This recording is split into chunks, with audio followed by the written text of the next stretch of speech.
for the games people play now, every night and every day now, never meaning what to say now, never saying what they mean. Okay, that does it for all the public speaker slips. I had heard from a commissioner that they felt that the City of Elk Grove had not weighed in on their position, so I know we have some representatives from the city. My colleague Darren Suen is here. My colleague Stephanie Wynn was here, but she's feeling under the weather, and so she left. And then we have our planning director, Christopher Jordan, that can maybe reiterate some of the items. I know that Mr. Harrison wasn't in attendance for the presentation at the December meeting, and also ask any questions with respect to some of the statements that have made with regard to the city. So, Darren, welcome. Thank you, Chairman Hume, members of the Commission. There's a lot of speakers tonight, so I'll try to keep my comments brief. I first want to start off and say that I greatly appreciate and empathize with many of the concerns raised about environmental impacts, effects to habitat and service, municipal services. I would also hope that folks can appreciate my vision, and I apologize, I am currently the Vice Mayor of the City of Elk Grove. I'm coming here tonight speaking as an individual, and I hope the folks can appreciate my vision for a sustainable and balanced community, one that includes a robust job center that will reduce vehicle miles traveled, which will subsequently reduce greenhouse gas emissions, a higher education opportunities that will support our workforce and young children. That, as we're one of the largest school districts in this state, we have 6 high schools in our city that we constantly have a lot of kids coming out of there that need workforce development, and finally amenities that will support a higher quality of life for our residents. Expanding the SOI will enable us, the city, to drive the planning process and analyze uses that will support that vision.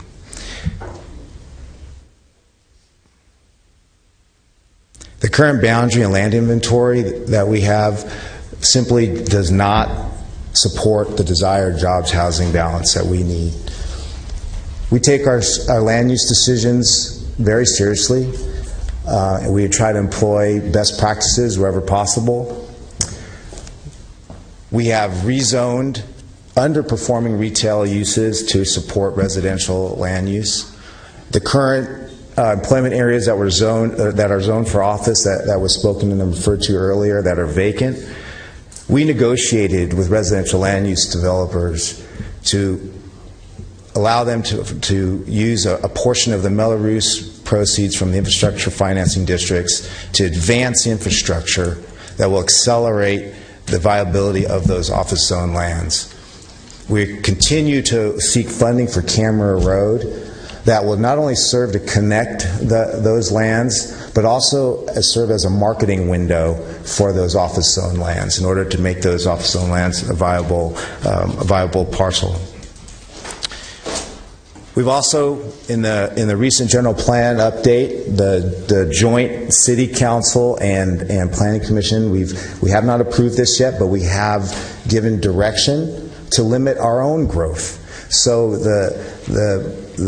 I know there was comments earlier made about expanding farther south and right up to Eschinger Road. We've given direction to feather out the land uses such that as you get to Eschinger Road, you are matching the existing commercial agricultural uses down at Eschinger. So, and I do want to touch upon a few things. You know, I heard earlier about comments about transit. I'm a huge transit advocate for the city. I know Councilman Hume has been a big advocate as well. We're doing everything we can to improve the mobility within our city, bringing light rail down into the city, investing in bus rapid transit, a form of bus rapid transit within our city. We know that we're very limited in what we can do in terms of freeway expansions, in terms of parallel road systems. So we're doing everything we can to invest in transit. There hasn't been a recognition of market dynamics in terms of job centers. I know that a lot of comments were made about the vacant lands, that they could just turn those residential lands into employment centers. Those areas aren't placed to allow an office or employment center to thrive. We also, this council and councils prior to me, have demonstrated and recognized the value of a rural community within our city limits, a rural community that doesn't allow for typical infrastructure for suburban areas. Many of the statements, I believe, that talk about developing vacant lands refer to urbanizing those areas. So, in summary, I would just say that given our past practices of taking steps to make the most efficient use of land where possible, recognizing the value of a rural community within the City of Elk Grove, and then even giving direction to limit our own growth. I ask you to support this SOI expansion, so to allow us to get involved with the property owners and to drive a planning process that will result in a responsibly planned application. So, thank you. Any questions for Councilmember Suen? Commissioner Harrison?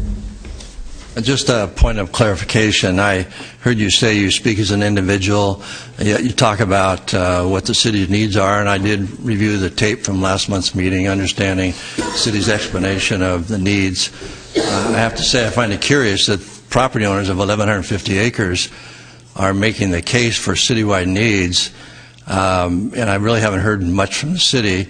In my packet, I haven't seen anything official, so I would ask, has the City Council taken official action to support this, or is your statement here tonight on behalf of the City Council, or is that an individual? I'm here tonight as an individual, but I will tell you that we have chimed in on the process. If you look at our general plan update, and Christopher Jordan can speak to in greater detail about the general plan process and where we are with it, we have anticipated this sphere expansion in our general plan update. Thank you. Any other questions for Darren? Thank you, Darren.